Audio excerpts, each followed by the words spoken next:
네, 오늘은 요한일서 4장 19절부터 21절에 있는 말씀을 가지고 사도 요한이 언급한 사랑에 대해서 같이 은혜를 나누는 시간 갖겠습니다. 성경을 보면은 각 선지자들과 사도들이 언급한 사랑이 나옵니다. 호세아 선지자는 사랑에 대해서 언급했습니다. 호세아서에 나옵니다. 또 사도 바울은 고린도전서 13장에서 사랑에 대해서 언급했습니다. 또 사도 요한도 사랑에 대해서 언급을 했습니다. 사도 요한이 쓴 요한복음이나 요한서신에 나와 있습니다. 오늘 본문도 사도 요한이 언급한 사랑입니다. 사도 요한이 언급한 사랑이지만은 성령의 감동하심을 받아서 그가 말을 했기 때문에 하나님의 말씀입니다. 그러면 사도 요한은 성령의 감동하심을 받아서 사랑에 관해서 무엇이라고 말씀을 했습니까? 그는 우리들에게 사랑하지 말아야 할 것과 사랑해야 할 것을 분명히 가르쳐주고 있습니다. 우선 그가 말한 사랑하지 말아야 될 것은 무엇입니까? 성령 받고 나서 요한은 사랑의 사도가 되어서 사랑이라고 하는 말을 많이 사용했습니다. 그가 3년 반 동안 예수님과 같이 계실 때는 사랑의 사도가 아니었습니다. 오히려 그 반대였습니다. 분노와 혈기가 많은 사람이었습니다. 마가복음 3장 17절을 보십시오. 주님의 제자 중에 야고보와 요한이 나옵니다. 이들은 형제로 세베대의 아들들이었습니다. 이들은 갈릴리 바다에서 고기를 잡던 어부들로 바닷가에서 그물을 깁던 중에 주님께 부르심을 받았습니다. 주님은 이들에게 보아너게라는 별명을 붙여주었습니다. 이는 우레의 아들이라고 하는 뜻입니다. 그들은 불같은 성격의 소유자들이었습니다.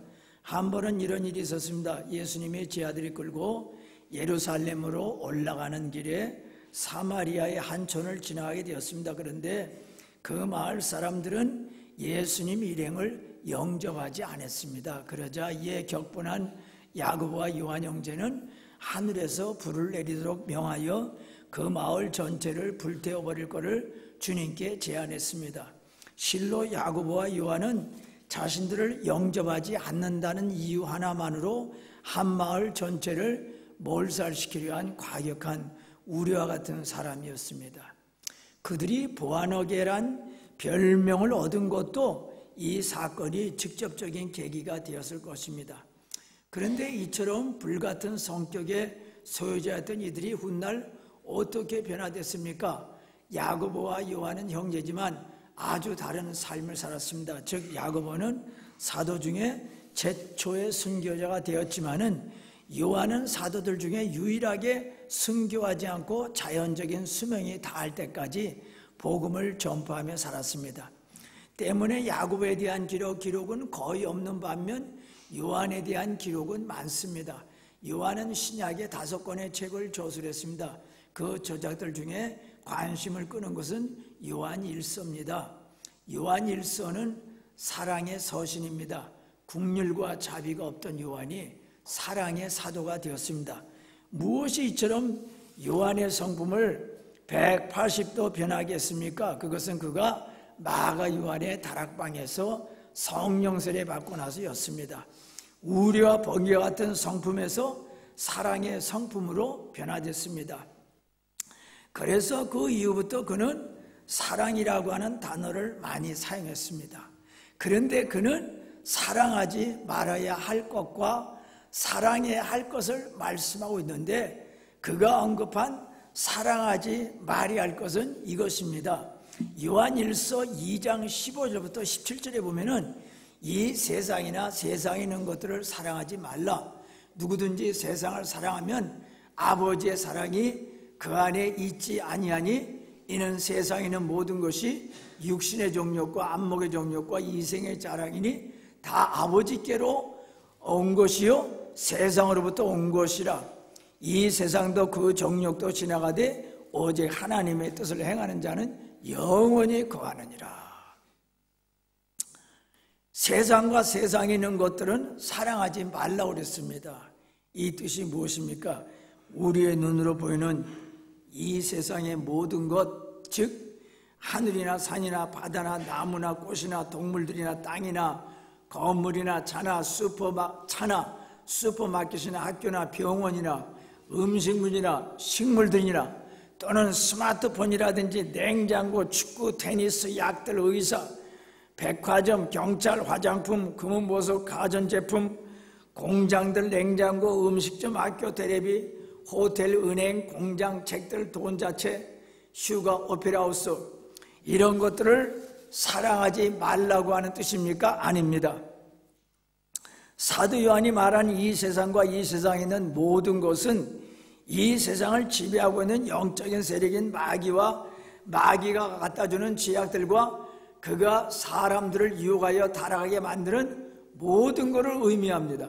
그런 것들이 무엇입니까? 하나님을 거부하고 하나님을 외면하고 하나님을 배척하고 하나님께 도전하고 하나님을 무시하고 하나님을 반항하고 하나님 말씀을 우습게 여기는 모든 것을 말합니다.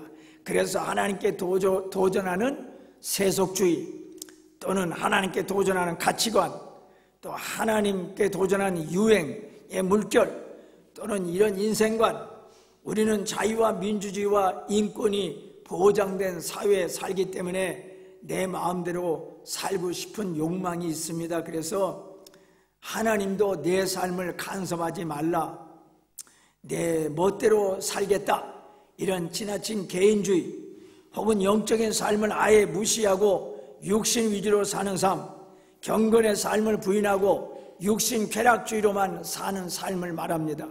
2017년 한국에서 유행했던 것 중에서 욜로가 있습니다. 지금 이 순간 욜로 라이프, 지금 이 순간이 귀하다, 그러므로 지금 이 순간을 선용하자, 이러면 좋습니다. 그런데 내일은 생각 안 하고 지금 이 순간만 즐기자, 이러면 큰일 나는 겁니다. 또 하나님보다 더 사랑하고 하나님처럼 섬기는 모든 것을 의미합니다. 돈을 하나님보다 더 사랑하고 세상 명예와 세상 권세를, 세상 양락을 하나님보다 더 사랑하고 그런 것들을 하나님으로 섬기는 모든 것을 말합니다.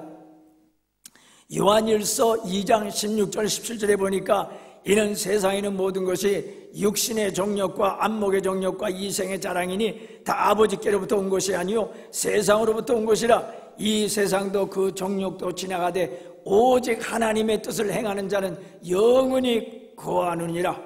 이 육신은 귀한 것입니다. 그러나 이 세상 사는 동안 육신을 가지고 있는 동안은 육신의 정욕과 안목의 정욕과 이생의 자랑이 생기는데, 육신의 정욕이라고 하는 것은 육신의 본능, 좋은 본능도 있지만 나쁜 본능도 있습니다. 나쁜 본능대로, 육신의 본능대로만 사는 것. 안목의 정욕이라고 하는 건 눈은 좋은 거지만 어떤 때는 이 눈으로 죄를 범할 때가 있습니다. 이생의 자랑, 돈 자랑, 지위 자랑, 쥐 자랑, 명예 자랑, 이런 것들은 사랑하지 말고 이런 충동이 생길 때 절제하고 멀리하라고 하는 것입니다. 그러면 이번에는 사도 요한이 우리 보고 무엇을 사랑하라고 가르치고 있습니까? 첫째, 하나님을 사랑하라고 그랬습니다. 하나님을 사랑해야 할 이유가 있습니다. 우선 창조주이시기 때문에 그렇습니다. 이 온 우주와 삼라만상을 창조하셨고 무엇보다도 나를 창조하신 분입니다. 그러나 우리 조상 아담 부부의 타락으로 나도 죄인이 되었는데 나를 구원하기 위하여 성자 하나님께서 이 세상에 오셔서 십자가의 고난을 받으시고 무덤에 갇히셨지만 부활하셨습니다. 예수님의 십자가, 예수님 부활을 믿음으로 이 은혜로 죄 용서함 받고 구원받고 영생 얻었으니 이 크신 은혜를 생각하면은 하나님을 사랑하지 않을 수가 없습니다. 지미 카터 전 미국 대통령이 은퇴 후에 세계 정상들이 모인 자리에서 연설할 기회가 있었습니다. 그곳에서 그는 평생 세 가지 감사할 것이 있다고 그랬습니다. 대부분의 사람들은 그가 미국의 대통령이 된 것, 그리고 노벨 평화상을 받은 것, 그거 감사하겠지 하고 생각했는데 추측은 빗나갔습니다. 그가 말한 세 가지 중에서 첫째는 예수 그리스도를 만나게 해주신 것이고, 둘째는 집사의 직분을 주어서 교회 학교에서 교사직을 오래 감당해 주신 것이고, 셋째는 목공의 은사를 주어서 여생의 세계 도처의 가난한 사람들을 위해서 집을 짓는 봉사거리를 주신 것을 감사한다고 그랬습니다. 지미 카터 전 대통령은 예수님 만나서 구원받아서 예수님을 사랑하여 나머지 삶을 봉사로 보냈습니다. 톨스토이의 단편 가운데 황제와 청소부가 있습니다. 황제가 큰 잔치를 배설했습니다. 많은 사람들을 잔치에 초청했습니다. 그날 한 사람만을 뽑아가지고 황제와 황후 사이에 앉히기로 했습니다. 그 사람에게는 엄청난 상금도 주기로 했습니다. 그런데 놀랍게도 그날 영광스러운 자리에 뽑힌 인물은 늑대 늙은 왕궁 청소부 할머니였습니다. 황제는 청소부 할머니의 갈라진 대로 갈라진 손을 보고 할머니를 선택했습니다. 왜 선택했습니까? 바로 그것은 황제를 위한 희생의 손이기 때문에 그렇습니다. 자식들을 키워낸 위대한 손이기 때문에 그렇습니다. 이렇게 늙은 청소부의 희생도 세상에서는 알아주는 법입니다. 그런데 우리를 위해서 손과 발이 헤어질 정도로 찢긴 예수님의 희생의 사랑을 우리가 모른 데서야 말이 되겠습니까? 우리를 위해 희생하신 예수님의 사랑을 잊지 않고 예수님을 깊이 사랑합시다. 십계명에도 첫 번째로 하나님을 사랑하라고 그랬습니다. 두 번째는 사람을 사랑하라고 그랬습니다.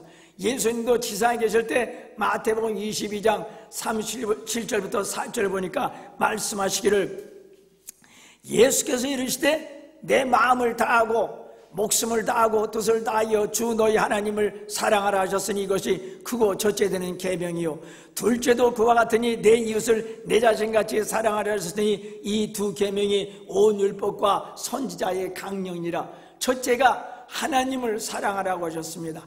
하나님을 사랑하는 방법은 요한 1서 5장 3절 하나님을 사랑하는 것은 이것이니 우리가 그의 계명들을 지키는 것이라. 그의 계명은 무거운 것이 아니로다. 하나님 말씀을 소중히 여기고 늘 묵상하고 늘 가까이하고 실천하는 것입니다. 두 번째로는 사람을 사랑하는 것입니다. 그 이유를 말씀드리겠습니다. 하나님의 본질은 사랑입니다. 마귀의 본질은 미움입니다. 우리는 하나님의 자녀니까 하나님의 본질인 사랑을 본받아야만 됩니다.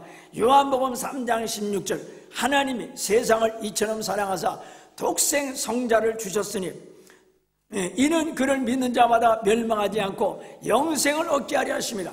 여러분, 하나님께서 세상을 이처럼 사랑했습니다. 아주 많이 사랑하셨다고 하는 것입니다.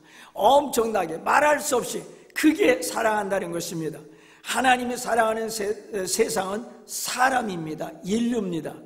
비록 죄인이지만 하나님께서 극진히 사랑하신다는 것입니다. 그래서 죄인인 사람들을 구원하기 위하여 성자 예수님이 십자가 형벌을 받으셨고, 누구든지 십자가 형벌 받고 부활하신 예수님 믿는 자마다 멸망하지 않고 구원받고 영생을 얻게 만들었습니다.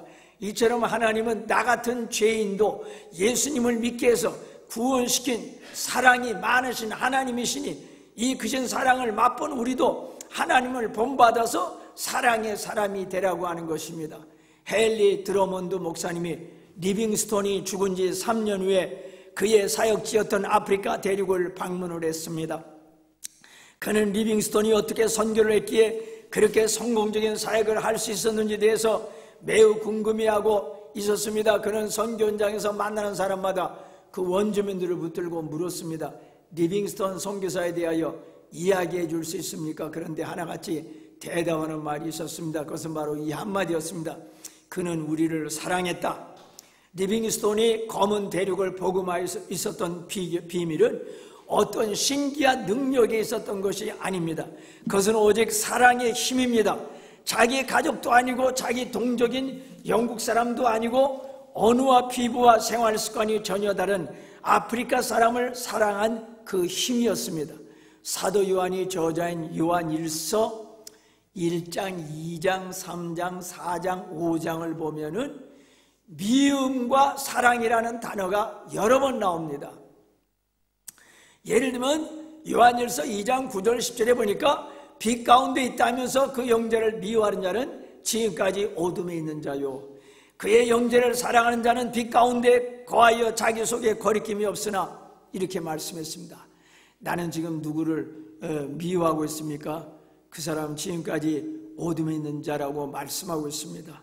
나는 지금 누구를 사랑하고 있습니까? 그 사람은 빛 가운데 있는 자라고 말씀하고 있습니다. 사람은 미움과 사랑 이 두 가지를 잘 선택해야 되는데 미움에 사로잡힐 때가 많다는 것입니다. 그러나 요한 선생은 미움은 어둠의 생활이라고 그랬습니다. 사랑은 빛의 생활이라고 그랬습니다. 어둠의 생활은 죄의 삶이요 퇴폐한 삶입니다. 그리고 나쁜 삶입니다. 빛의 생활은 의로운 삶이요 희망과 참신한 삶입니다. 그러므로 사랑의 마음을 품고 살라는 것입니다. 요사이 이 나라 모든 신문들이 톱 기사로 내는 것이 있는데, 비엔나 도시 안에 있는 어떤 터키 유치원에서 이슬람을 위하여 싸우다 죽은 순교자들, 이 순교자들의 역할을 유치원생들이 했는데 군복을 입고 드러 누웠고 그 위에 터키 국기를 상징하는 그런 흰 색깔의 천이 덮여 있고 군복을 입은 남자애들이 시신이 된 순교자들을 경비하는 모습과 총을 들고 싸우는 모습과 또 여자 유치원생들은 터키 깃발이 그려진 옷을 입고 그 순교자들을 경비하는 모습이 이 나라 신문에 연일 보도되면서 지금 이 나라 정부가 대단히 화를 내고 있습니다. 왜냐하면 유치원생들은 유치원에서 사랑을 배워야 되는데 신문에 난 이 유치원은 애들에게 미움을 가르치고 있기 때문입니다.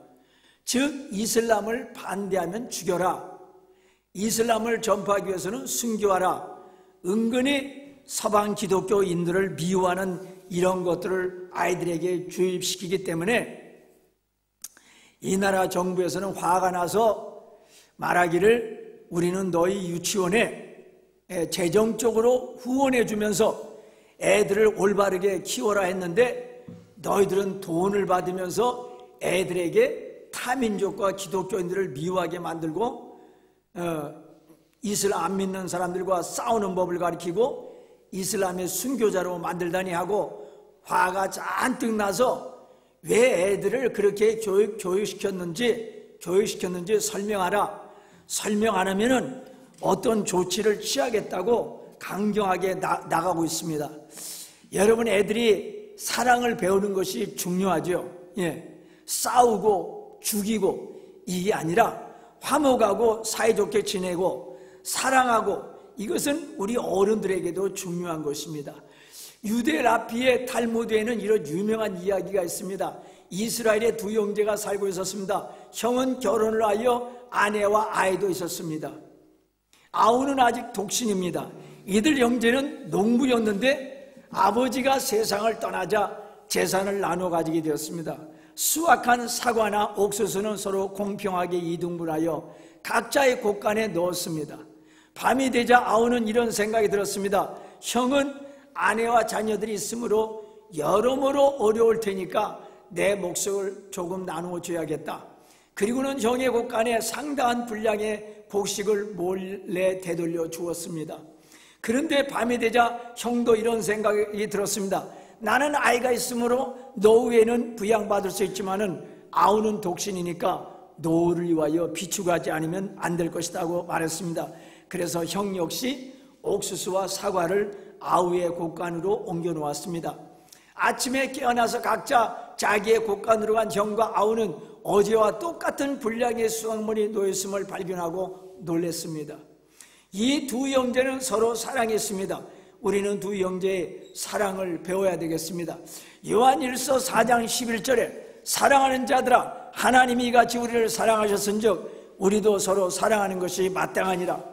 요한일서 4장 21절에 우리가 이 계명을 주께 받았나니 하나님을 사랑하는 자는 또한 그 형제를 사랑할지니라. 하나님 사랑도 중요하고 사람 사랑도 중요합니다. 사도 요한은 형제를 사랑하라고 했습니다. 그 형제는 예수님 믿는 신자입니다. 신자들끼리 서로 사랑하라고 하는 거죠. 형제들끼리 사랑하고 불신자도 사랑하고 다 중요합니다. 사도 요한은 이 세상과 세상에 있는 것들은 사랑하지 말라고 그랬습니다. 세상에 살면서 하나님 말씀을 외면하고 거부하는 사상들, 하나님을 반항하는 그런 주의, 가치관, 유행, 철학, 내 육신 속에서 생기는 육신의 정욕, 안목의 정욕, 이생의 자랑은 사랑하지 말고, 이 세상에는 동식물, 광물, 물건, 남이 소유하고 있는 것, 내가 소유가 있는 모든 것 다 귀하지만 하나님보다 더 사랑하지 말라는 것입니다. 하나님을 사랑하고 사람을 사랑합시다. 먼저 예수님을 제일 사랑합시다. 하나님이 만드신 이 우주가 얼마나 큽니까? 그 얼마나 많은 별들이 있습니까? 하나님 만드신 이 지구도 크고 이 안에 수많은 동식물, 광물들이 있습니다. 그런데도 하나님은 사람을 최고로 사랑합니다.